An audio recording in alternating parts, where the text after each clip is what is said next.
नमस्कार मित्रों, मैं हूं डॉक्टर एस.के. गुप्ता। जब से मीडिया में खबरें आई हैं कि चाइना के अंदर एक विशेष प्रकार का निमोनिया बच्चों को पीड़ित कर रहा है, तब से लोगों के मन में 5 वर्ष पुरानी कोविड की यादें ताज़ा हो गई हैं और उनके मन में ये भय है कहीं ऐसा तो नहीं कि कोविड जैसी बीमारी दोबारा से भारतवर्ष को घेर लेगी और काफ़ी ज़्यादा लोगों का नुकसान हो जाएगा। दोनों वायरसेस में मूलभूत बहुत सारे अंतर हैं। HMP वायरस जो है एक बहुत पुराना वायरस है जो लगभग 2001 में पाया गया था, जबकि कोविड-19 वायरस जो है बिल्कुल एक नया वायरस था जिसके बारे में हमें कुछ भी नहीं मालूम था। हमें ये भी नहीं पता था कि इसको हम किस प्रकार से इसकी जांच कर सकते हैं, इसके सिम्टम्स क्या होते हैं और इसके अगेंस्ट कौन सी दवाइयाँ कारगर हो सकती हैं या इसके अगेंस्ट कैसे वैक्सीन बनाई जा सकती है। जबकि HMP वायरस के बारे में हम ये जानते हैं कि इसका निदान, इसका डायग्नोसिस PCR टेस्ट के द्वारा किया जा सकता है। इसकी जीनोम के बारे में हमें पूरी जानकारी है और हम ये भी जानते हैं कि ये वायरस छींकने से, खांसने से, एक दूसरे से हाथ मिलाने से या मरीज या रोगी के द्वारा टच की जाने वाली वस्तुओं को छूने से फैलता है। अतः सब लोगों को चाहिए कि वो खांसते वक्त, छींकते वक्त अपने मुंह पर हाथ रखें या रुमाल का प्रयोग करें और अपने हाथों को साबुन से धोएं। अगर वो किसी इस प्रकार के सिक्रीशंस के संपर्क में आते हैं तो वो अपने हाथों को बार बार धोएं और इसके अलावा वो मरीजों से समुचित दूरी बनाए रखें। जो सीरियस बच्चे हैं उनको और बच्चों से अलग रखा जाए तो हम इस बीमारी को फैलने से काफ़ी हद तक रोक पाएंगे।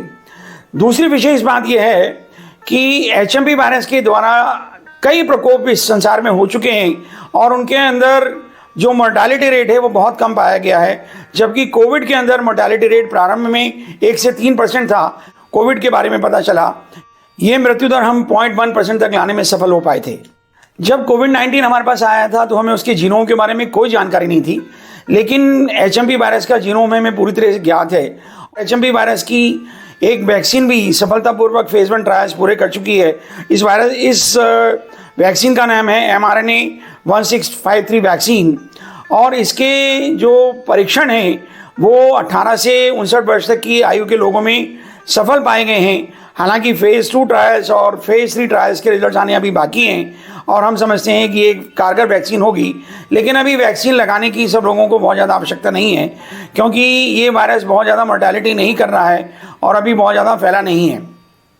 और जैसे ही हमारे पास वैक्सीन आएगी ये वैक्सीन सब लोगों के लिए कारगर सिद्ध हो सकती है। क्या चाइना के अंदर ये बहुत ज़्यादा मात्रा में पाया जा रहा है HMP वायरस? जी नहीं, चाइना के अंदर भी इस वायरस का प्रकोप थोड़ा सा ज़्यादा है आम महीनों के मुकाबले, लेकिन पहले भी इस प्रकार के वायरस के प्रकोप जो है अमेरिका में पाए जा चुके हैं, जहां लगभग 12% के तक बच्चे इस वायरस के पीड़ित पाए गए थे। जबकि अभी चाइना से जो रिपोर्ट सामने आई हैं उनके अंदर इस वायरस की पॉजिटिविटी का रेट लगभग 6 से 7% है, जो कि छोटे बच्चों में है और मोर्टालिटी रेट बिल्कुल भी ज़्यादा नहीं है। अतः चिंता की कोई आवश्यकता नहीं है। हम नहीं समझते हैं कि ये वायरस जो है एक महामारी का रूप धारण करेगा और यही कारण है कि WHO ने अभी तक इस बीमारी को कोई पैंडेमिक के रूप में डिक्लेयर नहीं किया है और इसके विषय में कोई अलर्ट जारी नहीं किया है। अतः हमें बहुत ज़्यादा सावधान रहने की आवश्यकता तो भले ही हो, लेकिन डरने की आवश्यकता बिल्कुल नहीं है।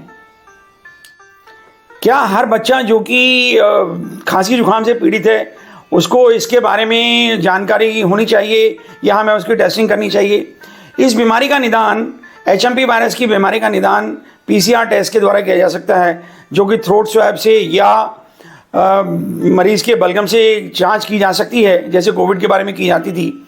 और उसके बारे में बायोफायर नामक एक प्रोटोकॉल होता है जिसमें बहुत सारे टेस्ट, हम जितने भी वायरसेस जो बीमारियां कर सकते हैं, अपर रेस्पिरेटरी ट्रैक्ट इन्फेक्शन, उनके बारे में जानकारी ले लेते हैं। लेकिन हर किसी बच्चे में इस प्रकार की जांच करने की आवश्यकता अभी हमें नहीं लगती है, लेकिन इसके बारे में जो लेबॉर्ट्रीज़ हैं वो सतर्क रहें और इस प्रकार के अगर बच्चे कुछ पाए जाते हैं तो उनके बारे में ICMR को सूचित किया जाना चाहिए ताकि हम इस बीमारी के ऊपर नियंत्रण रख सकें और इसके केसेस को जान सकें।